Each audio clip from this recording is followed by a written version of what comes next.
লক্ষণ কি করেছেন, রামচন্দ্রের বিভিন্ন সেবা সব বিভিন্ন জনকে দিয়ে দিয়েছেন, সবাইকে ভাগ করে দিচ্ছেন। হনুমানজি এসেছেন, বলছে আমার কি সেবা, তুমি অনেক সেবা করেছো, রেস্ট নাও।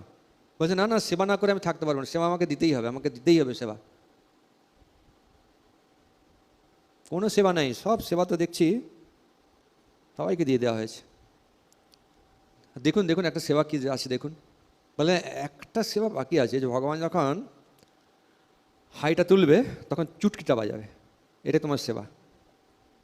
তখন ঠিক আছে, এখন হনুমানজি ওইটাই সেবা নেই, পেয়ে গেছেন একটা সেবা, ওটাকেই দেখুন কত আন্তরিকতার সঙ্গে গ্রহণ করেছে। না না, এটা আবার সেবা আমি নেবো না, এরকম সেবা চাই না, আমি থাকবো না, চলে যাব।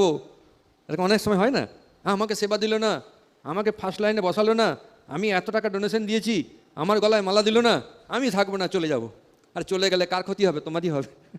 হ্যাঁ, তো হনুমানদেব ছোট্ট একটা সেবা কিন্তু গ্রহণ করেছেন। এখন ভগবান রামচন্দ্র সিংহাসনে বসেছেন, সব পারিষদরা সব বসেছে, সভা, হনুমানজি বসেছেন। এবারে ভগবান বিভিন্ন জনের সঙ্গে বিভিন্ন বিষয় নিয়ে আলোচনা করছেন।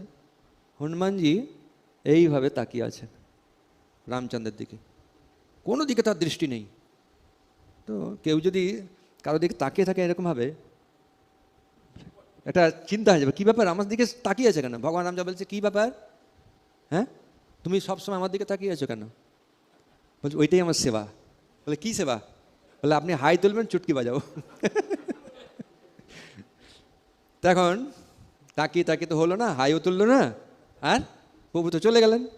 আর প্রভু চলে গেলেন কোথায়? ভিতরে একদম, ওখানে তো সবাই যেতে পারবে না, অন্দর মহলে। কি করবেন এখন? প্রভু কখন হাই তুলবেন, ওখানে হাই তুললে কি করবো আমি? হ্যাঁ, এই জন্যে কখন হাই তুলবেন তার ঠিক নেই, এই জন্যে চুটকি বাজিয়ে যাচ্ছে, চুটকি বাজিয়ে যাচ্ছে।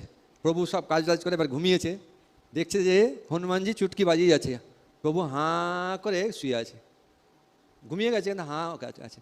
সবাই চিন্তা পড়ে গেছে, প্রভু তো এরকমভাবে কোনোদিন হাঁ করে শোয়নি, আজকে কি হলো? ঘুম থেকে উঠেছে, প্রভু কী ব্যাপার? সীতাদেবী জিজ্ঞাসা করে কী ব্যাপার? বলছে আমার এক ভক্ত হাই তুললে চুটকি বাজাবে, তো সে চুটকি বাজিয়ে যাচ্ছে, সেবা পায় না, এই জন্য আমি হাঁ করে আছি, চুটকি বাজাচ্ছে। মানে পয়েন্টটা হচ্ছে এই যে দেখুন, কোনো সেবা তুচ্ছ নয়, সবই চিন্ময়, কিন্তু গ্রহণ করাটাই হচ্ছে, আমি যদি সেটাকে চিন্ময় রূপে গ্রহণ করি তাহলে সেটাই হচ্ছে চিন্ময় হবে, নাহলে সেটা জড় হয়ে যাবে।